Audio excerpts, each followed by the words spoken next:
my panel beautiful? Look at them. Well, I am so excited. I'm so passionate about this particular subject. And honestly, it's a hot topic in our membership. Usually when people join us, the first thing they want to know is how to get a mentor, how to get connected with someone that can help me, that can accelerate me in my career. So we thought that would be a great idea to bring this subject here to the conference again this year. You guys excited? Okay, so let's start here. We're going to level set. Just in your own words, let us know what you think mentorship is.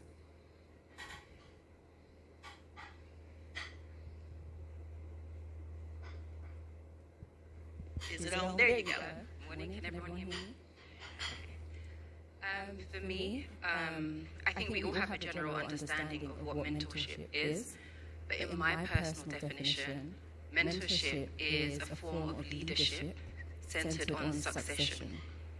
And what I mean by that is a mentor should be able to take their past experiences, whether good or bad, and be able to define themselves and position themselves in a way where they're able to take those experiences and the skills and capacity that they've built to be able to pour into others, to establish and build a legacy for themselves and the future generations to come.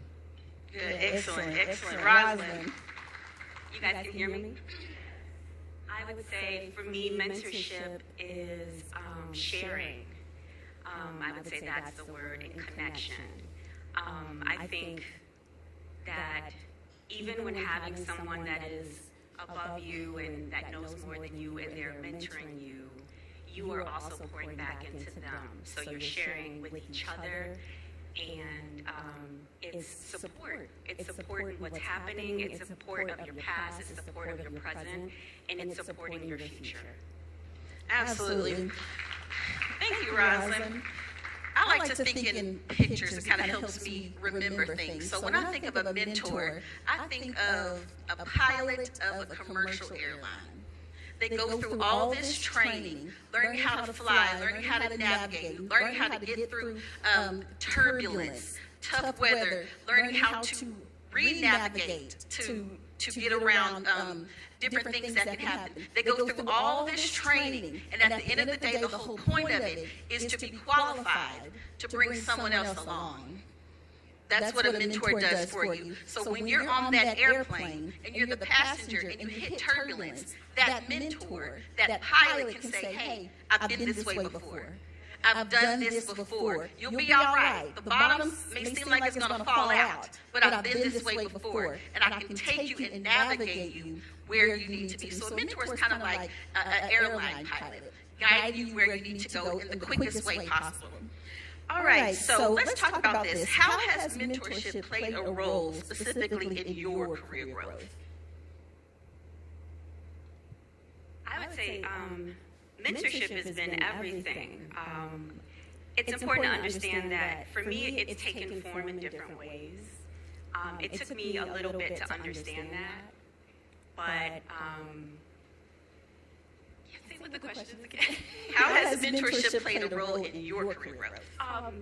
It has gotten me so far. It's people that I could lean on. It's having a community.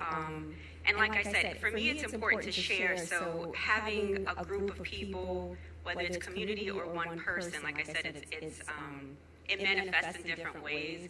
It's empowering. It's helping me find my voice, and stepping forward is me taking accountability, calling me out, being 100% honest. That's how it's taken shape. I've grown so much from the people who have taken their time to mentor me. Absolutely. Joanna, how has mentorship affected your career growth? I'm still growing. I'll just put it out there. But for me, from the day one that I stepped into IBM, the lady that took me on board or took me under her wing really helped me to understand my identity as an individual, but more importantly, my leadership style. I've come to understand that I am more of a servant leader, and typically when you hear that, it just sounds like a very weak type of leadership. But through the years, she empowered me and taught me how to recognize the strength of such a leadership style in the way that she carries herself, because I almost see myself within her. But then, more importantly, understanding the strengths of what turns out to be my strongest character definition, which is humility. Again, humility is seen to be such a weak, generally I would say most people may see humility to be such a weak, character strength, but I've understood through my humility, I've been able to achieve and succeed in ways that I didn't think I would be able to, in the form of being able to meet with ministers, presidents of certain countries, and be able to add my voice to the development of Africa specifically, the trajectory in terms of the government plans and objectives, etc., just from my viewpoint, but without being loud, without being abrasive, just an understanding that I can be calm, quiet, but just as effective when I do decide to speak. So for me, my mentor helped me recognize my leadership style and the strength in my humility. I love that. So you're saying your mentor helped you feel more secure in what you already were, and helped to bring out the things that you didn't even know were there. Correct. Absolutely. That's the power of mentorship. I had a mentor in my life on the job. And she's the sole reason why I'm even in project management. I didn't even know it existed. I was new on the job. She saw I had strengths. She was a project manager, and she made sure to include me in everything. She said, I can see your strengths. I can see what you can do. Come along with me. She invited me to all of her meetings. She started giving me small little projects to try to get me into it. And next thing I know, I was the first project manager on our sub-team because of that mentor. She opened that door for me. She introduced me to something I didn't even know existed, and it's the very thing that I'm getting paid to do now. So that's the power of mentorship. Don't ever discount that one voice, that one person in your life that can open that next door for you. So let's talk about how you want to find a mentor, what you want to see in a mentor. What are some of the qualities and characteristics that you look for when you are looking for someone to mentor you? I think certain things go without saying, such as success, self-starter, motivational, observant, etc. But for me, I look for modesty, grace,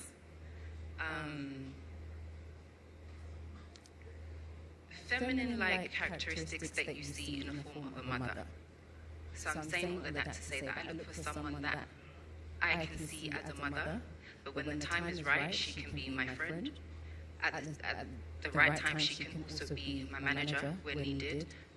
But more importantly, as I said, for me as a mother, I just feel like when you think of a mother, that's not necessarily someone that's just given birth to an individual, but it's in the nature and the compassion that you show towards that individual. So through your kind words, the time that you will make, the dedication, the motivation, even if you're scolding them, it's the way in which you will do it that will empower that individual to recognize that mistake, correct it, or build from the experience and go forward. So again, just as you would think of a mother, is how I would expect my mentor to be. That's good. That's good. Rosa, what about you? What do you look for in a mentor? I love that example. I would say, just kind of similarly, what I see for me personally is kind of like a homegirl or like a sister. As a native New Yorker, I like people that'll pull your, kind of tough kind of leaders. Someone that'll just pull me up. My personality is just a little kind of happy-go-lucky, and I'm still a leader, but I think being paired with someone slightly opposite of me and someone that's going to call me out and let me know what's up. And my family's like that too, so that kind of familial feeling in a mentor of, I'm going to keep it real with you. Sometimes on the job and in your career, you have people that won't tell you what their expectations are or won't communicate with you And that can be difficult. And so I personally am uncomfortable in those kind of places where I'm not sure what's happening, what are we doing? So I like clarification. So a mentor that is going to help me kind of pause and see a bigger picture and grab me up by the collar. I love that. I love that a mentor helping you see the bigger picture. That is so profound what you just said, because we can only see so far in ourselves. Sometimes it takes that outside person to be able to see where we can go and lead us there.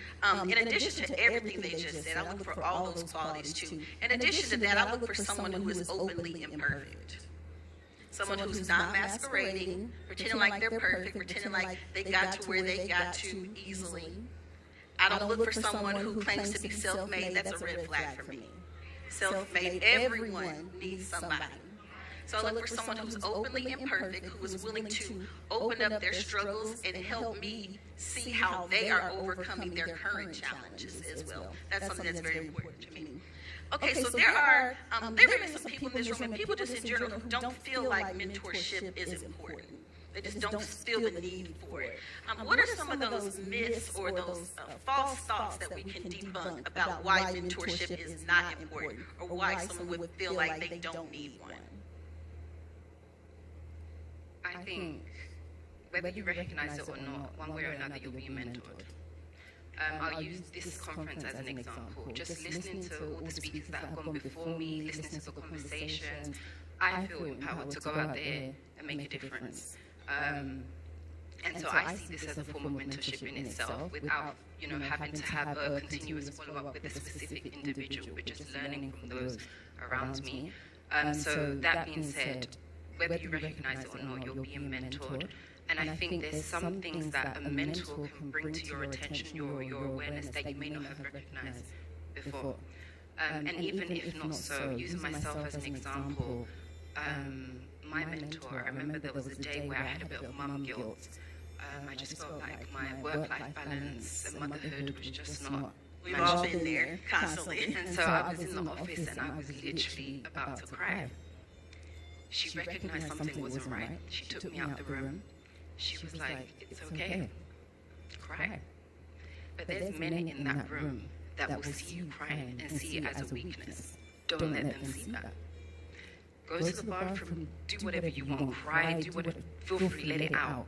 But when you come back, you compose yourself and you carry yourself as if you're the baddest thing ever. So I was just like, okay.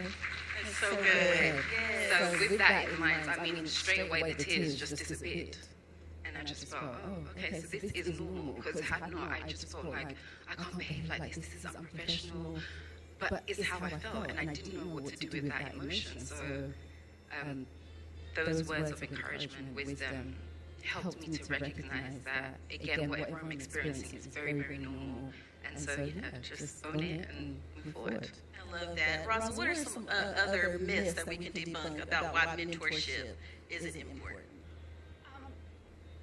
I would say mentorship bridges gaps, so where you think that you are, a mentorship will help you kind of move on to the next piece, or, like I said, see the bigger picture. And also, you are being mentored everywhere on social media. You're curating your lives of who you follow and what you're seeing, and talking to your friends about what happened at work. And they are guiding you. These different people are guiding you. That is mentorship. If you are in a book club, you are being mentored. You're reading a book and you're talking about it and you're discussing it. You are actively developing and understanding work. So the myth of like, I don't need it, the only thing I can think of is you think that you got it yourself. Like, where else, why else? I can't think of why else you would think you wouldn't need one. But the fact of it is, even when you don't think that you're being mentored, you're being mentored. I'm so glad you all brought that up, that you're being mentored whether you know it or not. Just from listening to some of you all talk this weekend, that is so true. You're being mentored whether you know or not. Some of you are being mentored by your own negative thoughts. Sometimes you need that external person, that mentor, to come in and cut that negative thought off, right? And to get you to that next place. Sometimes you need some interception of your own thoughts. Some of you are just rehearsing those negative things. I have imposter syndrome. I should be further along than I should be. Who told you that? The shoulda, coulda, wouldas. Shoulda, coulda, wouldas. Who told you you should be further? Someone said that, Gigi, yesterday. I should be further along than I should be. Who told you that?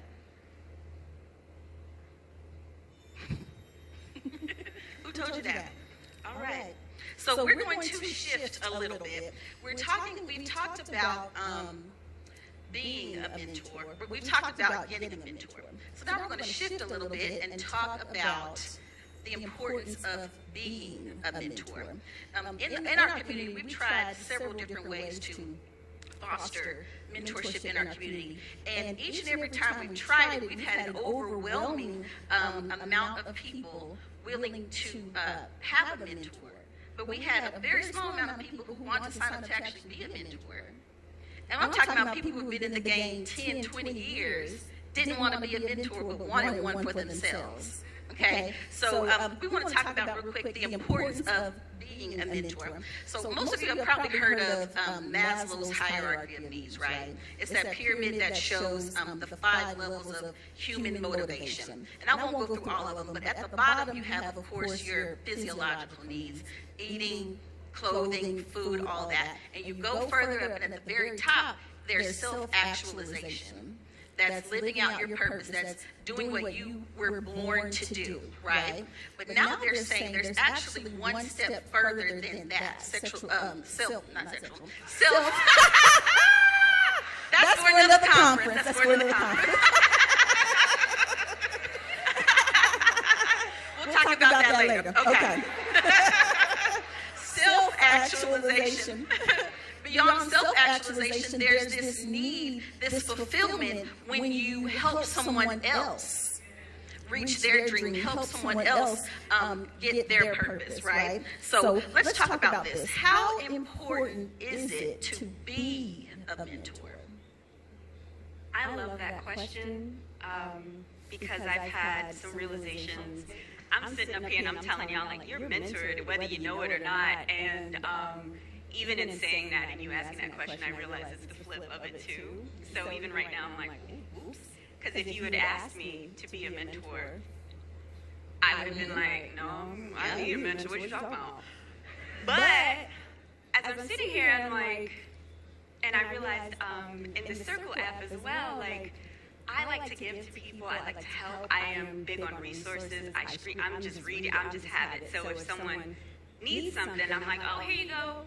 And I'm realizing, like, oh, I was mentoring up in there. Like, that's exactly what I was doing. So it is a good feeling, and it is important. It's so important to empower each other and to arm each other and to support each other and back each other up and push each other forward. It's almost like a relay race, you know, like and the people who are ahead are not always going to be ahead. You know, you want them to, but sometimes you pull them up, they pull you up, and you just keep going. So yeah, it's very important, and you know, I love that I am one. Okay, shoot. That's great.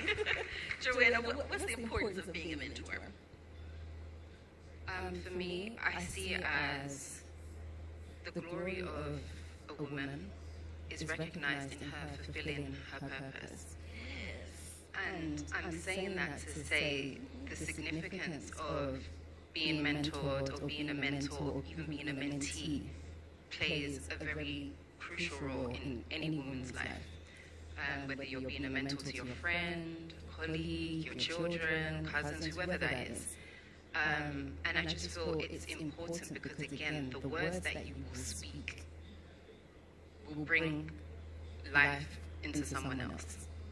You don't know what the person is going through, you don't know what they're dealing with, but knowing that you've been able to make such an impact in the life of someone just through one word or action that you've been intentional about makes all the difference. So that's the importance, just knowing that you're making an impact in the life of someone, no matter who it is. Absolutely. That is so good. And even just adding on to that, when you are a mentor, when you help someone grow, you grow. It causes you to self-reflect. You understand that you are now responsible for someone. It helps you make better decisions. It helps your leadership style. It helps you strengthen in that area. And I was talking to a few women about a year ago, I guess, when we were doing the mentorship. And I was like, why aren't you being a mentor? Like, what's the big deal? And I heard all the excuses. I don't feel like I'm far enough in my career. I don't feel like I have anything to offer, all those things. And I just couldn't believe what I was hearing. But listen, let me encourage you. If all you have is a little, use your little. If that's all you have, use it. You may think that what you have is insignificant or small, but listen, what you call small, someone else calls a solution. It's in your mouth. The solution for someone else's career growth, someone else's open door, is in your mouth.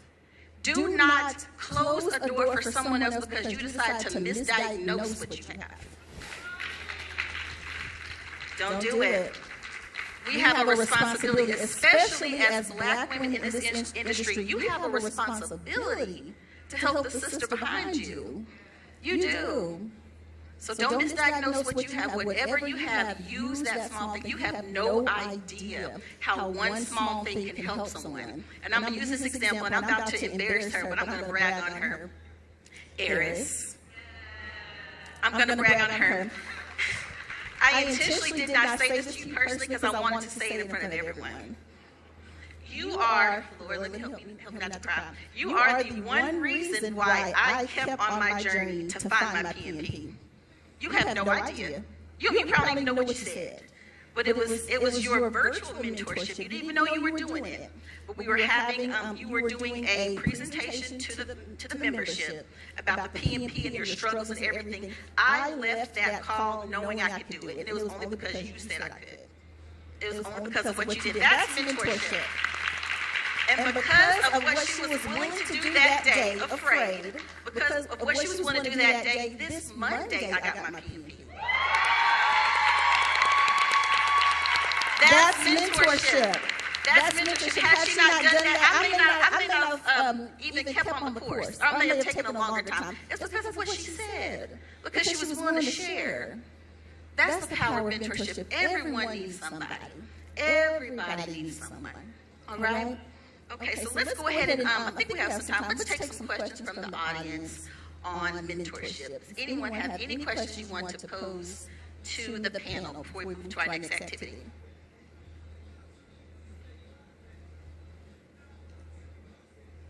Yes, during the conversations with the panelists, I didn't hear anyone mention trust. And one young lady, she talked about social media. I have to trust you, and if I don't know you, I can't take advice from you. Absolutely. What does trust look like for you? Looks like seeing that person live what they're talking. That's good. Awesome. Any questions from the audience on mentorship? Okay, we have two here. There's a third one there.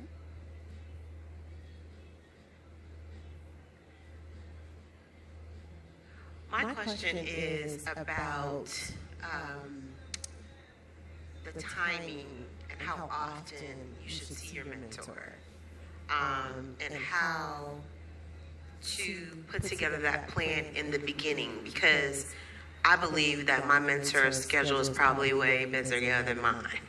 So how much time should you allot for something like a mentorship? Personally, I discussed that with the mentor, outlining that, what their availability is and what mine is. In addition to that, as a mentee, I take the reins of what's happening and what's going. So I'm setting the agenda. I am, after that first, phone call of, and even that has an agenda of like what type of mentorship this is. And I'm asking these questions and outlining it when and how frequently. What is our motivation? What is our goals? Do we want to set the goals out weekly and then quarterly, etc.? In addition to that, then I'm outlining the agenda and I'm sending it to them well in enough time so that they can go over it. When I was doing I had a mentorship as a paralegal, and that's what I did. And I we decided, 15 to 30 minutes because that's what we had time for. So, and even in between, we're still kind of communicating here and there. So, but that is just the main outline that I use. And you take the reins. You let them know what you want to talk about. I would take notes. And then after our meeting, I would send a follow-up email, just kind of bullet pointing what we covered and what we may have decided that we're going to push or discuss for the next one. And then on, and you just kind of move on that way. I think for me, thinking of my relationship with my mentor, it has been a mix of that, but also informality. In a sense where we can just have a conversation as and when required, or I could be like, I'm going into this meeting, I need help. We would set some time up, whether virtually or in person, because at times we've lived in different countries. But I think there's a way to do it in such an informal way but still be effective. So not necessarily having a time schedule on a monthly basis, weekly basis, whatever that is, but as and when the need arises. And again, just knowing that you're being a mentor, you're being intentional about checking in with that person as well. So it's a two-way thing. Absolutely. There's no specific set time or amount of time you should or should not be spending with them. You guys can work that out, but I do know as a mentor and as someone who has a very, very busy schedule, I will make time for someone who's serious. So don't let that deter you from trying to get on their schedule. If you're serious and they see that you're going for something and you're not going to waste their time, when they get with you, they'll make time for you. You don't have to worry about that. Okay, next question. There's one in the back too.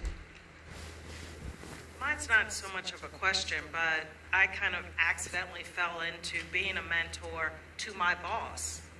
And so that just an FYI that it doesn't always, you don't have to be a mentor to someone who is in a position below yours. You can mentor up as well. Absolutely. So it was very interesting. Thank you for that. That's exactly right. I think we had another one in the back there.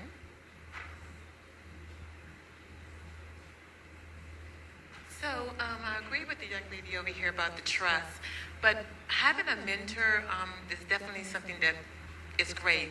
How do you know that you find a mentor and you find that their goals doesn't align with yours? How do you transition, in that and find a new mentor, or do you work it out and stay on track? Do you try to get on track? Have you ever experienced anything like that? I have experienced, well, I want you to go ahead and answer. I have experienced that before, and being an adult, I just believe in just being honest, and I just let them know, this isn't working. I think what I'm looking for is a little bit different, and just being honest, and they were appreciative of that. Just letting them know that this isn't working, and I transitioned. But what happened was I ended up using them kind of as a mentor in a totally separate area.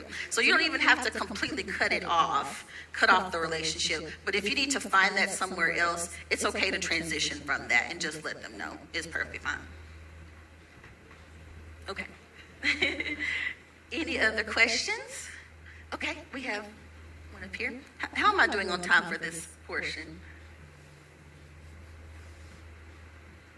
Oh, this is it. Okay. Back in 2018 at my company, I gave a talk, and the talk was entitled "Why Mentoring Matters." And in that, I was kind of just really sharing the importance of it, like what you're talking about here. But when you are mentoring someone, and you are, what I like to say is, you cannot pour from an empty cup, and you can't live on E. You have to have someone also reciprocating that same back and forth relationship with you. So what do you do when you find that you're living on E and you need someone to kind of deposit into you?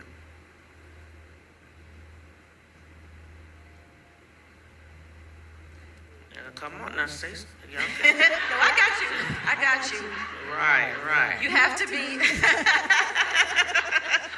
you have to be intentional.